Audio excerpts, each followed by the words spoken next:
El coronavirus ha puesto a prueba a los estados. La pandemia paralizó la actividad económica y numerosos gobiernos salieron al frente para proteger a aquellas personas que, debido a la crisis sanitaria, se quedaron sin ingresos de un día para otro. Una de las primeras medidas aplicadas fue prohibir los desalojos para evitar que las familias que no podían trabajar y pagar un préstamo o un alquiler terminaran desahuciadas. Pero ya se advirtió desde un principio, la crisis de la COVID-19 se prevé que será larga. ¿Durante cuánto tiempo más podrán permitirse los países mantener su compromiso social? ¿Qué pasa con los más vulnerables que no tienen un Estado fuerte o una economía que los proteja? En Argentina, el gobierno de Alberto Fernández publicó un decreto ley para congelar los alquileres y evitar los desalojos en plena pandemia. Ahora el gobierno trabaja en la extensión de esta medida que expira a finales de septiembre. En la provincia de Buenos Aires se han introducido cambios para evitar la ocupación de tierras que se registran casi a diario en el Gran Buenos Aires. Con la nueva normativa, un juez no podrá sacar de una propiedad a un inquilino que por motivos económicos haya dejado de pagar. Sí que podrá, sin embargo, ordenar un desplazamiento de ocupantes que se instalaron en terrenos privados en algún momento de la cuarentena. Mariana Goitía vivía con sus 2 hijos en casa de su madre en Guernica, un suburbio de Buenos Aires. El pasado 20 de julio participó junto con otras 2.500 familias de la toma de 90 hectáreas privadas deshabitadas. Con los 250 euros mensuales que gana como tutora de una escuela secundaria para adultos, nunca tendrá vivienda propia. Pero esta delegada de los Ocupas cuenta que otros están aún peor, porque perdieron el trabajo por la pandemia. Hay un grave problema habitacional de todos los vecinos y vecinas. Con esto de la pandemia se agravó, mucha gente se quedaron sin laburo y habían sacado un decreto de las personas y que no salgan de los alquileres, que no los desalojen, igual eso no se cumple y esto de la pandemia agravó todo, ¿no? La gente no podía trabajar. En una Argentina donde el 28% de las viviendas presenta déficits y hacinamiento, con la pandemia ha surgido una ola de intentos de tomas de tierras, a razón de 5 por semana en la provincia de Buenos Aires, donde viven 4 de cada 10 argentinos. Se trata de una de las consecuencias sociales de la crisis del coronavirus. Otro de los efectos radica en que el Estado debe ofrecer asistencia alimentaria a 1 de cada 4 argentinos, 11 millones en total. En Villa Crespo, barrio de clase media de Buenos Aires, el movimiento popular La Dignidad entrega 3 veces por semana 80 almuerzos que preparan con comida enviada por el Estado. La cocinera Julia Espinosa cuenta quiénes asisten.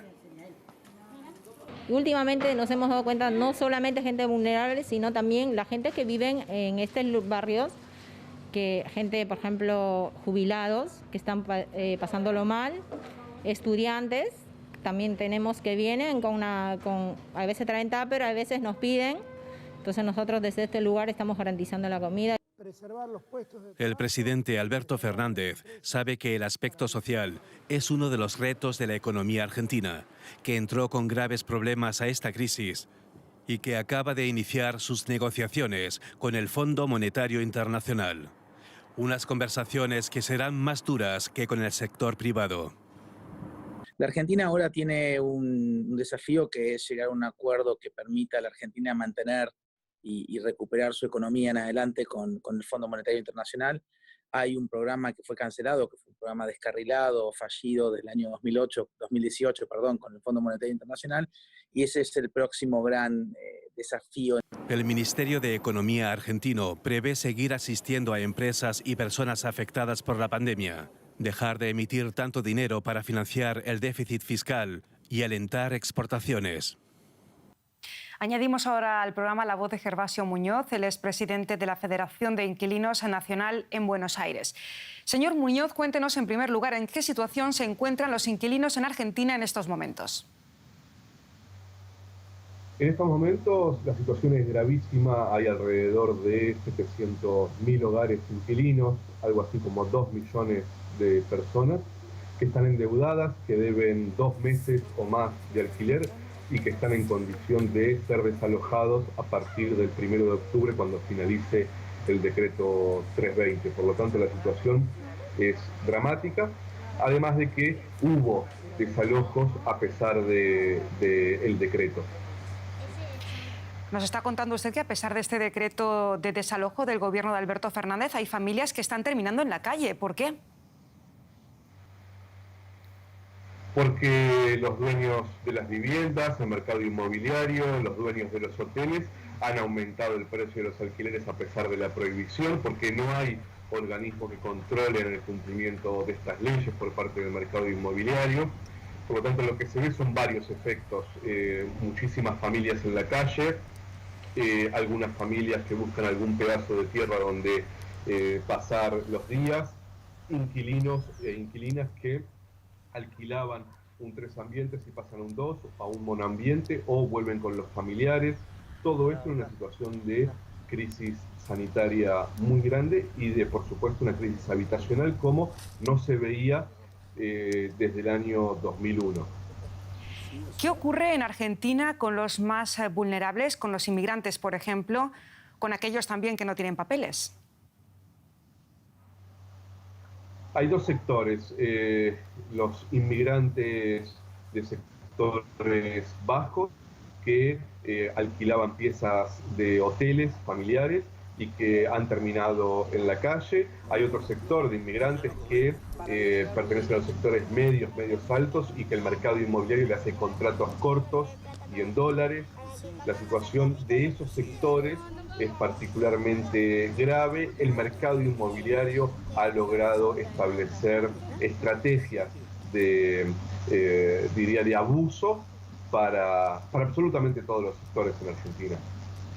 ¿Se está pensando en lo que ocurrirá después de la pandemia? Porque los alquileres tendrán que pagarse una vez que pase esta crisis sanitaria y no se prevé que la economía se recupere de un día para otro. ¿Qué va a pasar entonces con estas familias endeudadas que van a tener que pagar en retroactivo todos los alquileres acumulados? Nosotros estamos planteando dos cosas. Primero, congelamiento del precio de los alquileres, no solo hasta marzo del año que viene, sino por 2 años más. En principio eso, si no hay recuperación económica no pueden aumentar los precios de los alquileres de vivienda.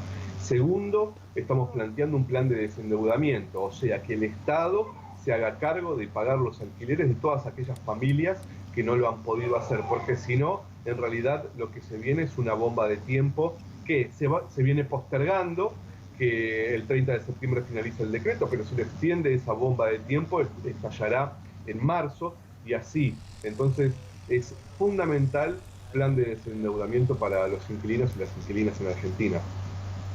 Señor Gervasio Muñoz, presidente de la Federación de Inquilinos Nacional en Buenos Aires, muchas gracias por haber concedido esa entrevista al especial de coronavirus de Deutsche Welle en español. Gracias a ustedes.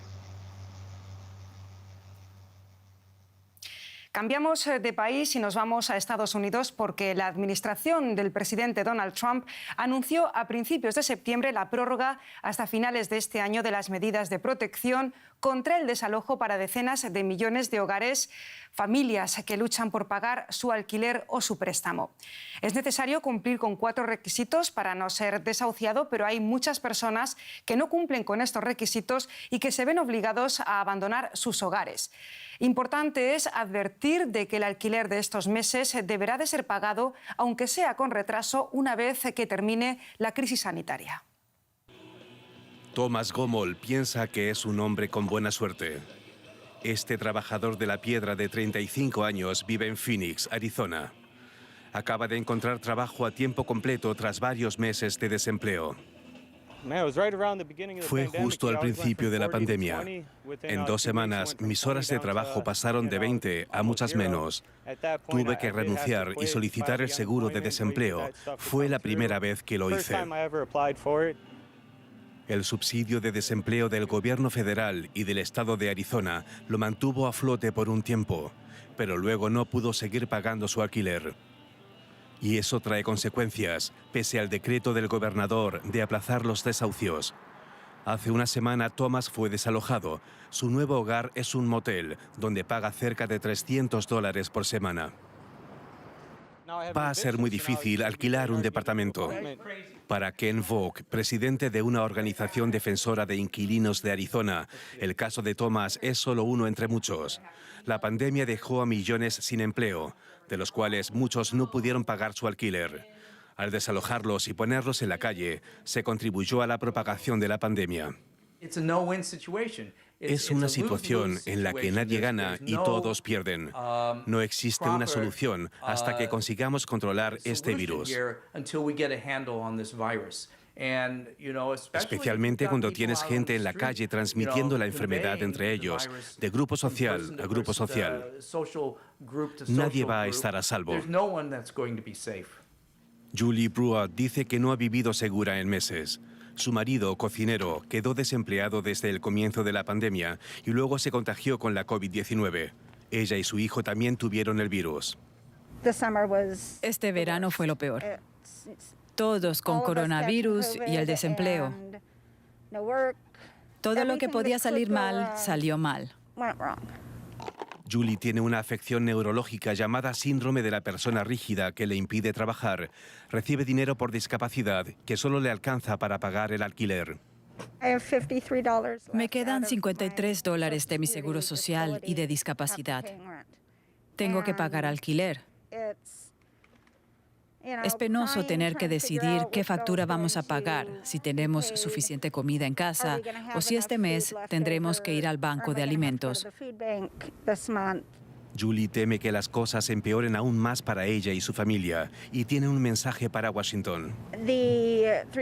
Los poderes del gobierno deben unirse y hacer un plan para el pueblo.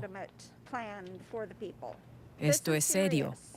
Tienen que unirse ahora mismo. Hasta la ayuda más inmediata llegará tarde. A la sombra del Congreso de Arizona, en el centro de Phoenix, el campamento de indigentes crece día a día. Hasta aquí el especial de coronavirus que hoy hemos abordado desde un punto social y económico, el grave problema al que se enfrentan muchos inquilinos que de un día para otro y debido a la crisis sanitaria se quedaron sin trabajo y no pudieron pagar el alquiler. Volvemos mañana. Hasta entonces.